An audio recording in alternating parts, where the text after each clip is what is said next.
सावित्रीबाई फुले यांच्या काव्य फुले काव्यसंग्रहातील कविता मानव व सृष्टी. सर्वांना स्नेहपूर्वक नमस्कार. मी सौ अनुराधा भुसकट तुम्हा सर्वांचे सावित्री न्यूज इंडिया चॅनलमध्ये हार्दिक हार्दिक स्वागत करते. सावित्रीबाई फुले यांच्या काव्य फुले या काव्यसंग्रहातील ज्या आम्ही कविता सादर करीत आहोत त्यामधील आज मी कविता सादर करणार आहे मानव व सृष्टी. सावित्रीबाई फुले ह्या निसर्गप्रेमी होत्या. त्यांनी त्यांच्या अनेक कवितांमधून सुंदर निसर्गाचे वर्णन केले आहे. त्यातीलच एक कविता मानव व सृष्टी आज आपण बघणार आहोत. तर बघूया मानव व सृष्टी. पाऊस पडला शिवारात या निर्मल झाली सृष्टी. पाऊस पडला शिवारात या निर्मल झाली सृष्टी. फळ फुलांनी कडधान्यांना पोषक देई पुष्टी. झिमझिम येई पाऊस पडतो बहरली सृष्टी सारी. झिमझिम येई पाऊस पडतो बहरली सृष्टी सारी. फळा फुलांचा वेल बुट्टीचा नेसते शालू भारी. कोकिळ गाते कहू कहूनी मोर डोलुनी नाचे. कोकिळ गाते कहू कहूनी मोर डोलुनी नाचे. फुलांभोवती आनंदाने फिरती भुंगे चाचे.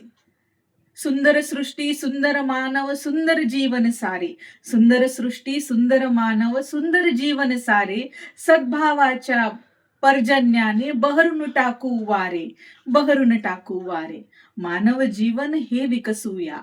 भय चिंता सारी सोडून या. इतरा जगू स्वतः जगूया. इतरा जगू स्वतः जगूया. मानव प्राणी निसर्ग सृष्टी द्वयशिक्क्यांचे नाणे. मानव प्राणी निसर्ग सृष्टी द्वयशिक्क्यांचे नाणे. एकच असते म्हणून सृष्टीला शोभू मानव लेणे. शोभू मानव लेणे.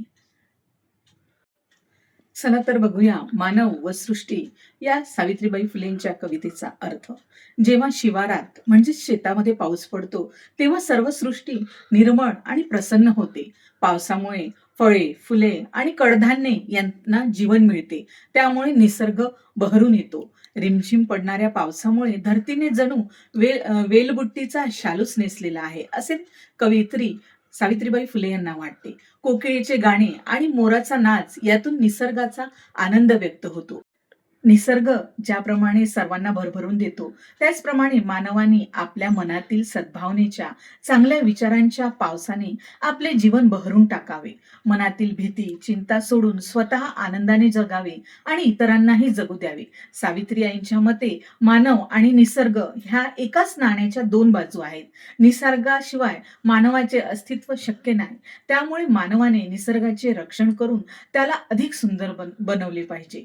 थोडक्यात सांगायचे झाले तर निसर्ग हा मानवाचा गुरु आणि मित्र आहे. निसर्गातील चैतन्य पाहून मानवाने आपले जीवनही परोपकारी भयमुक्त आणि सुंदर बनवले पाहिजे.